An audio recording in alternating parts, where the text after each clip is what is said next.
Hello friends, मेरा नाम है Ghanshyam. Welcome to my YouTube channel web शिक्षा।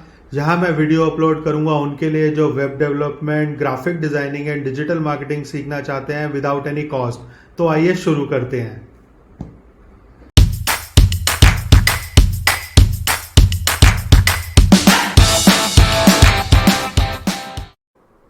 तो आज हम सबसे पहले बात करेंगे कि डोमेन क्या होता है।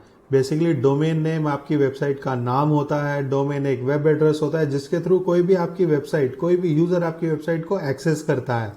Okay, domain name can be a combination of numbers and alphabetic characters. Okay, जैसे कि फॉर एग्जांपल www.9pm.com। ओके, तो जिसमें आप नंबर्स भी यूज कर सकते हैं एंड आप अल्फाबेटिक कैरेक्टर्स भी यूज कर सकते हैं। बिना रजिस्ट्रेशन के आप कोई भी डोमेन यूज नहीं कर सकते। डोमेन नेम इज बेसिकली एक यूनिक आइडेंटिटी होता है आपकी वेबसाइट का। एक डोमेन नेम को यूज करके दो वेबसाइट कभी भी आप नहीं चला सकते। हमेशा आपको डिफरेंट नेम यूज करना होता है अगर आपको दो अलग अलग वेबसाइट्स को रन करना है। जब भी हम डोमेन परचेज करते हैं तो उसका स्टार्टिंग प्राइस आपको बेसिकली 99 रुपीज से आपको स्टार्टिंग प्राइस मिल जाएगा, जिससे कि आप डोमेन परचेज कर पाओगे। Domain name is very important and essential part of having a website, मगर ये इक्वेशन का पार्ट है। ओके, वेबसाइट बनाने के लिए हमें कुछ और चीज़ों की भी ज़रूरत होती है, जैसे कि होस्टिंग एंड SSL सर्टिफिकेट, जिनके बारे में हम आने वाली वीडियोस में डिस्कशन करेंगे। सबसे पहले हम डिस्कस करेंगे कि किन वेबसाइट्स को यूज़ करके आप बेस्ट प्राइस पे डोमेन परचेज कर सकते हो। तो सबसे पहले हम बात करेंगे कि मोस्ट पॉपुलर GoDaddy.com, जिसकी एडवर्टीजमेंट भी आप लोग बहुत देखते होंगे। Then domain.com, namecheap.com, name.com, Google Domains, enom.com, dynadot.com and namesilo। And इसके अलावा भी बहुत सारी वेबसाइट्स हैं जहाँ से आप बेस्ट प्राइस पे डोमेन परचेज कर सकते हैं। Tips before you buy a domain name. सबसे पहले चेक द कंपटीशन। बेसिकली जब भी हम कोई डोमेन परचेज करते हैं, रीज़न बिहाइंड दैट परचेज कि वो डोमेन हम अपने बिजनेस के लिए यूज़ करने वाले हैं। तो according to my niche, according to my competition, मुझे रिसर्च करना मेरे लिए बहुत इंपॉर्टेंट है कि जो डोमेन है वो मेरी नीश को, मेरे बिजनेस को सूट करता भी है कि नहीं। सपोज अगर मैं ऑनलाइन बाइसिकल सेल करना चाहता हूँ, ठीक है, तो जब मैं बाइसिकल सेल करना चाहता हूँ तो मुझे एक ऐसा डोमेन नेम परचेज करना है जो उसी के सिमिलर हो, जैसे कि bicycle.com, mybicycle.com, thebicycle.com और thecycle.com, समथिंग लाइक दिस। तो हम जब भी कोई भी डोमेन परचेज करेंगे तो पहले हमें देखना है कि हमारे कॉम्पिटिटर्स, क्योंकि इन एवरी पॉसिबल फील्ड आपको एक ना एक कॉम्पिटिटर ज़रूर मिलेगा।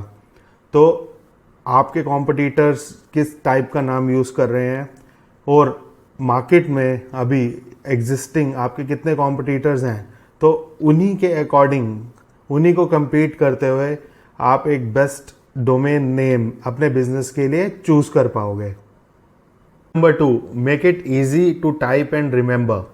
बेसिकली जब भी हम कोई डोमेन सिलेक्ट करें तो मेक श्योर कि वो ईजी हो टाइप करने में, ताकि लोग उसको बार बार याद रख पाएँ। होता क्या है कि जब भी मैं किसी को अपना डोमेन नेम बताता हूँ थ्रू एडवर्टीजमेंट और थ्रू प्रमोशंस, तो मैं चाहता हूँ कि जब एक बार कोई मेरी वेबसाइट को विजिट कर ले थ्रू माय डोमेन नेम तो वो उसको याद रखे। सो जितना इजी मेरी वेबसाइट का डोमेन का नाम होगा उतना इजीली लोग उसको याद रख पाएंगे। Point number 3, shorter is better. Basically जब मैं अपनी डोमेन नेम सेलेक्ट करूँ फॉर माय बिजनेस, जितना यूनिक और जितना छोटा नाम होगा उतना इजी रहेगा मेरे यूज़र को याद रखने में, ताकि मैं रिटर्निंग विजिटर अपनी वेबसाइट पर ला सकूं। देखिए फ्रेंड्स, अगर मैं प्रमोशन कर रहा हूं तो मेरी वेबसाइट पर यूज़र आ जाएगा, बट अगर मुझे ऑर्गेनिक ट्रैफिक चाहिए तो उसके लिए मुझे ऐसा डोमेन नेम सेलेक्ट करना पड़ेगा कि जो अगर एक बार विजिट कर चुका हो यूज़र तो वो इजीली उसके दिमाग में रहे नाम और उसको याद आ जाए कि ये XYZ चीज़ मैंने इस वेबसाइट से खरीदी थी। Okay, point number 4, look beyond .com। Basically जब भी हम कोई डोमेन प्लान करते हैं अपने बिजनेस के लिए परचेस करने के लिए, तो सबसे पहले हमारे दिमाग में आता है कि हम .com डोमेन यूज़ करेंगे।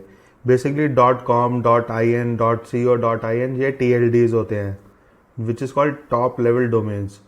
तो जब भी हम बात करते हैं .com की, तो कई बार क्या होता है कि हमारे बिजनेस के अकॉर्डिंग और हमारी नीश के अकॉर्डिंग हमें .com डोमेन नहीं मिल पाता, क्योंकि किसी न किसी यूज़र ने वो डोमेन पहले से ही परचेज किया होता है।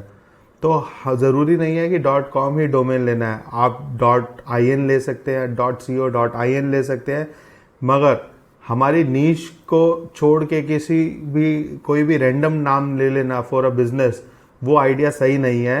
आप .com की जगह .in, .co.in या कुछ भी एक्सटेंशन .shop कुछ भी प्रेफर कर सकते हैं according to your niche. Okay, अब है पॉइंट नंबर 5। पॉइंट नंबर 5 है check for social media handles. Basically जब भी हम कोई डोमेन परचेज करते हैं तो उसके सोशल मीडिया अकाउंट्स भी क्रिएट करेंगे फॉर द बिजनेस। तो जब भी हम डोमेन परचेज करें तो पहले हम ये देख लें कि उसके सोशल मीडिया हैंडल्स अवेलेबल हैं कि नहीं। तो आइए मेरी स्क्रीन पर हम देखते हैं कि ये हम कैसे चेक को दिखाता हूँ कि जब डोमेन परचेज करने के बारे में हम प्लान करते हैं, बिफोर दैट हम अब उसके सोशल मीडिया हैंडल्स अवेलेबल हैं कि नहीं वो कैसे चेक कर सकते हैं। उसके लिए हमें ओपन करना होगा गूगल क्रोम एंड हम एक वेबसाइट ओपन करेंगे which is called namechk.com, namecheck.com।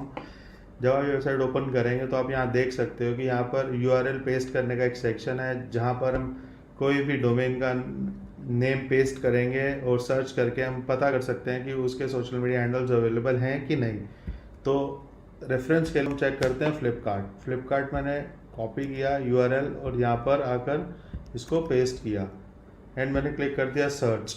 अब आप यहाँ इजीली देख सकते हैं जो हाईलाइट नहीं है .com, .net, .org वो अवेलेबल नहीं है, और जो ग्रीन में यहाँ पर हाईलाइट है वो अवेलेबल हैं। बट फिर भी हम जब भी डोमेन परचेज करें तो हमेशा यह ध्यान रखना कि कॉपीराइट इशू ना आए, तो ताकि कोई कंपनी उसमें क्लेम ना कर पाए कि आपने flipkart.io कैसे परचेज कर लिया। ओके, और इस वेबसाइट को यूज़ करके आप अपनी अवेलेबिलिटी चेक कर सकते हैं सोशल मीडिया हैंडल्स की। 6, अवॉइड ट्रेडमार्क। जैसे मैंने अपने पिछले पॉइंट में भी बताया था कि जब भी हम कोई डोमेन सिलेक्ट करेंगे फॉर आवर बिजनेस, तो इस चीज़ का ध्यान रखेंगे कि किसी कंपनी ने ट्रेडमार्क रजिस्ट्रेशन ना किया हो उस डोमेन नेम के लिए। फॉर एग्जांपल, अगर मैं अभी पिछले पॉइंट में मैंने बात कर रहा था www.flipkart.com, तो अगर मैं flipkart.co परचेज कर लेता हूँ तो मैं उसको परचेज तो कर लूँगा बट उसको यूज़ नहीं कर पाऊँगा, मेरे को नोटिस आ जाएगा कॉपीराइट का। ओके, तो उसमें मेरे को कंपनी सू भी कर सकती है, मेरे पे केस भी कर सकती है। तो जब भी आप कोई भी डोमेन परचेज करेंगे फॉर योर बिजनेस, तो इस चीज़ का ध्यान रखेंगे कि कोई इस्टेब्लिश्ड कंपनी जिसने वो परचेज किया है अगर डोमेन और रजिस्ट्रेशन किया है, तो उनके पास उसका ट्रेडमार्क तो नहीं है। अगर आप ये करेंगे, सावधानी बरतेंगे, तो आप आगे लीगल प्रक्रियाओं से बच सकते हैं। ओके, तो जब भी आप कोई डोमेन परचेज करें तो ये ज़रूर चेक करें कि उसका ट्रेडमार्क अवेलेबल है कि नहीं है।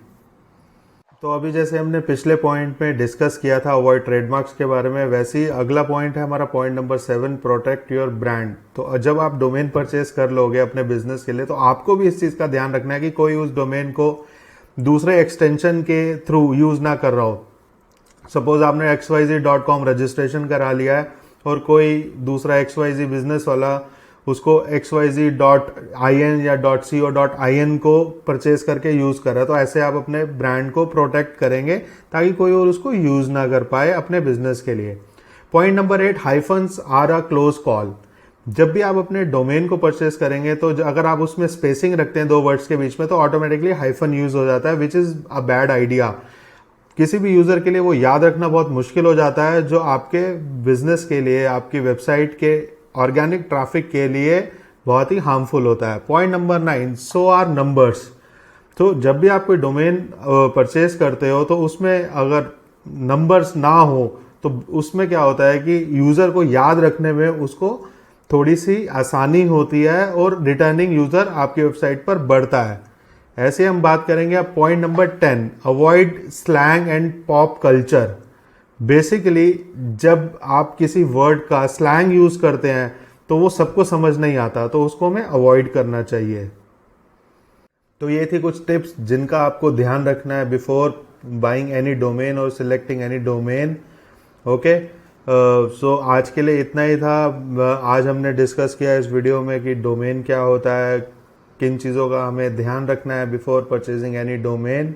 Okay, so thank you so much for watching the video. If you like the video, please like, share and subscribe my channel. Thank you so much guys.